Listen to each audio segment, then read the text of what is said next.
Bismillahirrahmanirrahim. Assalamualaikum warahmatullahi wabarakatuh.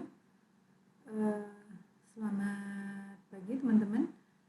Ya, hari ini kita akan meneruskan pembahasan kita masih di mata kuliah manajemen lalu lintas, dan hari ini kita akan membahas mengenai apa saja strategi yang dapat dilakukan dalam manajemen lalu lintas.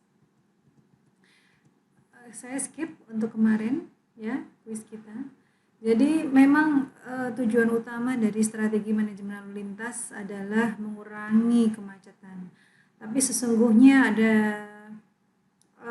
beberapa strategi tujuan yang harus kita lakukan ya. Jadi kita melakukan strategi itu tujuannya untuk apa sih gitu ya.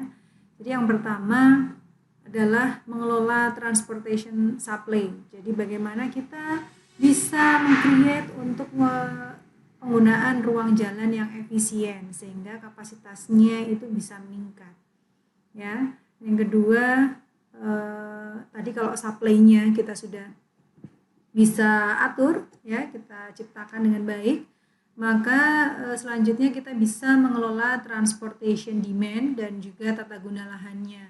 Jadi yang tata guna lahan yang sudah ada itu kita bisa bagaimana kita bisa menghubungkan ya antara satu tempat dengan tempat yang lain, tapi dengan mengurangi penggunaan kendaraan di lokasi yang macet. Nah, sehingga di sini bagaimana caranya ya, misalnya di tempat-tempat tarikan dan bangkitan ya, di sana karena akan banyak sekali demand ya, akan banyak sekali orang yang membutuhkan, sehingga kalau dibiarkan saja maka orang akan menggunakan kendaraan pribadi ya kan. Nah, dari sini kalau dibiarkan begitu saja pasti kendaraan pribadinya akan banyak, sehingga akan macet di sana. Nah, bagaimana di sini manajemen lalu lintas menjadikan atau mendesain sebuah strategi ya, sehingga di lokasi tersebut kendaraannya tidak meningkat dengan tajam gitu. Nah, bagaimana caranya, yaitu memang sebagai salah satu pokok dari strategi manajemen lalu lintas adalah menyediakan angkutan umum yang nyaman dan juga aman bagi penggunanya. Nah, oke, kita akan bahas satu-satu ya teman-teman dari strategi-strategi yang sudah disampaikan tadi. Yang pertama yaitu tentang penggunaan ruang jalan yang efisien. Nah, di sini ada beberapa desain ya yang kita ingin lakukan ya, dengan meningkatkan arus lalu lintas, dan juga bisa kalau arusnya meningkat tapi tetap kita tidak merubah total rata-rata kendaraan per hari, dan di situ juga bisa mengurangi waktu dari perjalanan. Jadi lebih singkat untuk bisa sampai hingga ke tempat tujuan.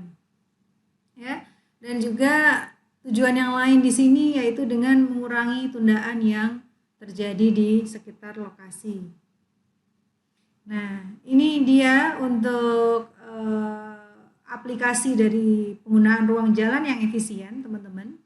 Jadi ada beberapa tipe sesungguhnya. Ini yang pertama, bagaimana kita bisa meningkatkan dari operasi dan lalu lintas itu sendiri.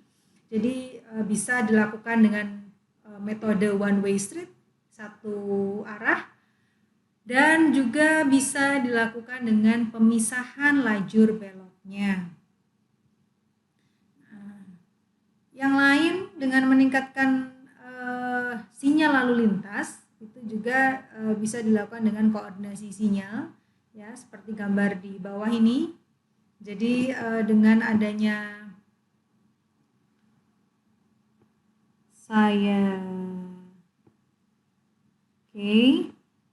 Nah, dengan adanya koordinasi sinyal, jadi ini ada 4 simpang berurutan ya. Dengan adanya koordinasi sinyal maka kendaraan yang akan melintas dari simpang 1 ke simpang yang kedua, ke simpang yang ketiga, dan ke simpang yang keempat, jika dia berjalan lurus itu akan menemui waktu hijau secara berurutan.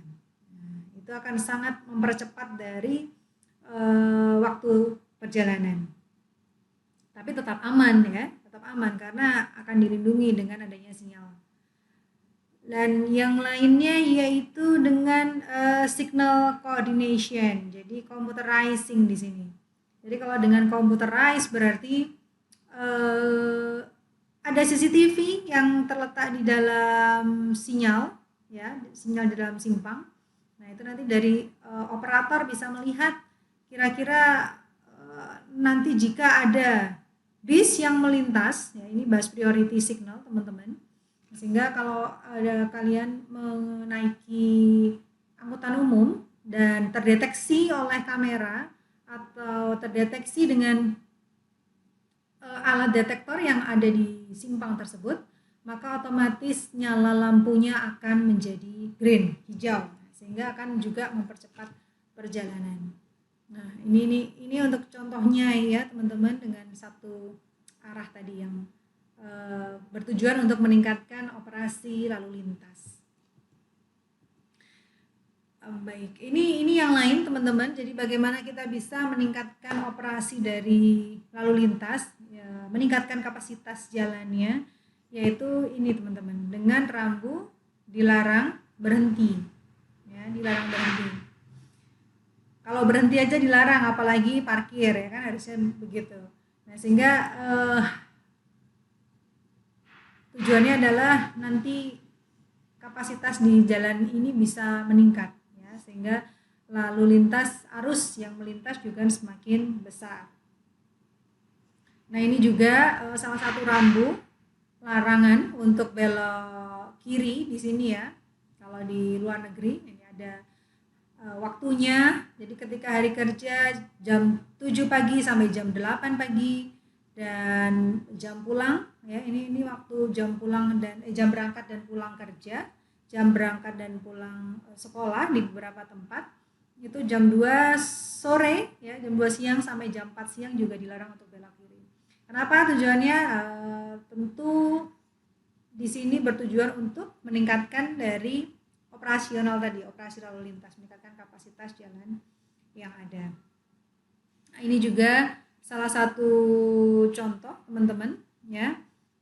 Jadi di sini ada lajur khusus untuk belok kanan, ya, untuk belok kanan di luar negeri. Ini di luar negeri ada aplikasinya, ya, diaplikasikan pelebaran pada simpang sehingga kendaraan yang akan melintas, terutama yang belok kanan, akan lebih leluasa, ya, dengan space yang lengang. Baik, tadi untuk beberapa strategi, dua strategi pertama ya dari penggunaan ruang jalan yang efisien. Nah, yang ketiga ini adalah contohnya meningkatkan penggunaan pedestrian, meningkatkan penggunaan dari pejalan kaki, ya, dan vulnerable road users. Jadi 3 aplikasinya yaitu yang pertama memperbesar sidewalk, lajur untuk pejalan kaki. Yang kedua memisahkan lajur sepeda dengan overpass dan overpass dan underpass. Jadi ada lajur khusus untuk sepeda di bawah ataupun di atas dari ruas jalan yang bercampur, ya. Dan juga pedestrian control yang ada di simpang. Jadi gambarannya mungkin seperti ini teman-teman. Ya, jadi di sini ada di atas ini adalah untuk ada di sini ruas jalan untuk kendaraan bermotor. Nah, yang di bawahnya ini adalah underpass yang digunakan untuk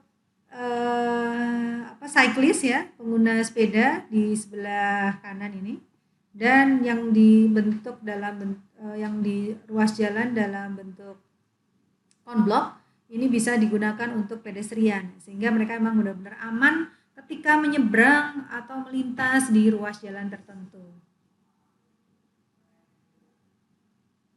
Ya, dan ini juga ada pemisahan ini teman-teman untuk memisahkan lajur bis, ya, terpisah dari pedestrian dan jalur yang lain, lajur yang lain.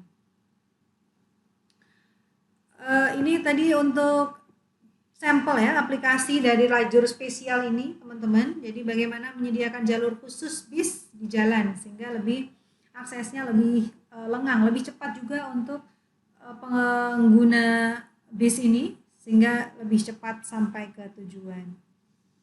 Nah, untuk peningkatan penggunaan pedestrian juga ini ada fasilitas di dalam simpang ya. Jadi ada khusus kontrol di sinyal ketika yang dikhususkan untuk pejalan kaki sehingga ketika mereka menyeberang jalan di sini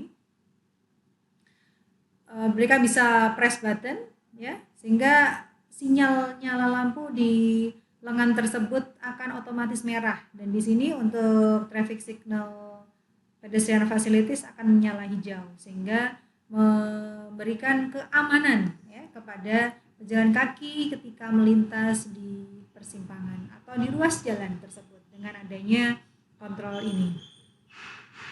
Nah, ini juga beberapa contoh lain teman-teman dari penggunaan bagaimana kita bisa mendesain strategi untuk penggunaan ruang jalan yang efisien.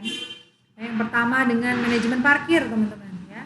Jadi bagaimana kita memberikan pembatasan parkir dengan curb gitu, dengan pembatas di sana. Ada juga misalnya dengan fasilitas parking information. Jadi ketika kita memasuki mall atau ruang kerja, tempat kerja, kantor ya, atau tempat-tempat tertentu, public facilities, itu di sana ketika kita menggunakan kendaraan pribadi, ya kita akan tahu apakah di sana tersedia tempat untuk memarkirkan kendaraan.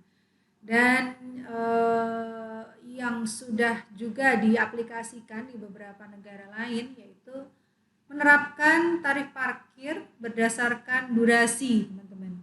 Jadi misalnya di sini dari Senin sampai Minggu, ya berarti tiap hari ini ya dengan tarif yang sama. Jadi kalau hanya parkir selama 30 menit, sebentar saja itu tarifnya kecil, $2,5 saja. Tapi kalau seharian, ya seharian memarkirkan kendaraan, maka akan ditarif sekian dan kalau nginap ya ini tarif untuk menginap mulai dari 6 malam sampai jam 6 malam sampai jam 6 pagi maka tarifnya $6.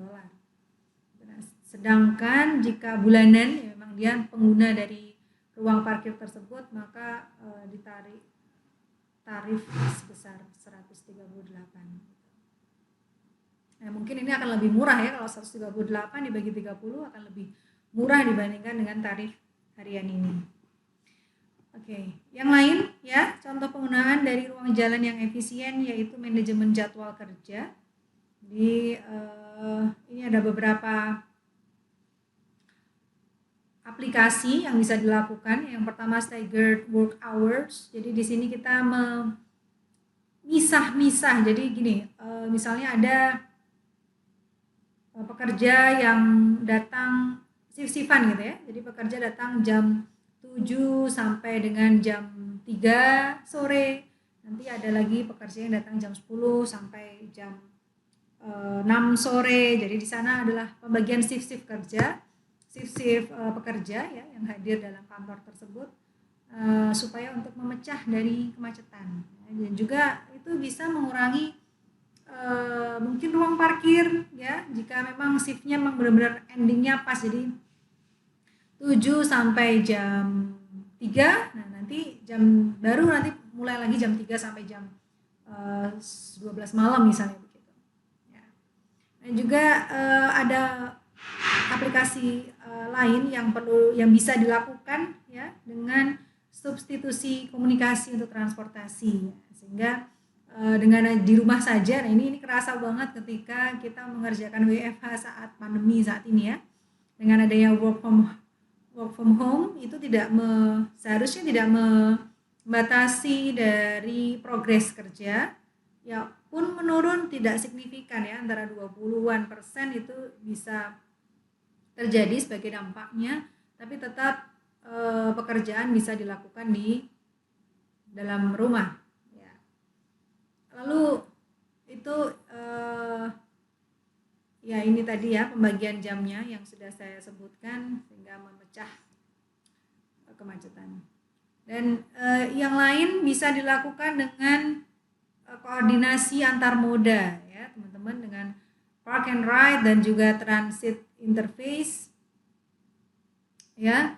Jadi ini gambar yang lain ya teman-teman. Ini pembatasan jam parkir kalau yang gambarnya aplikasinya. Jadi kalau park and ride itu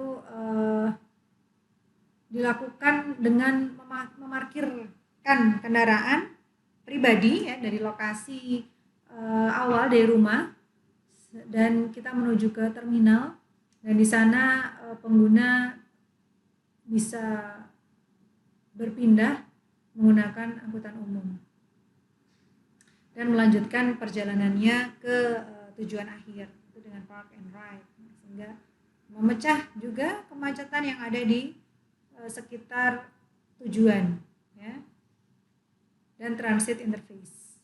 Baik, mungkin itu yang bisa disampaikan untuk sesi awal untuk penggunaan ruang jalan yang efisien.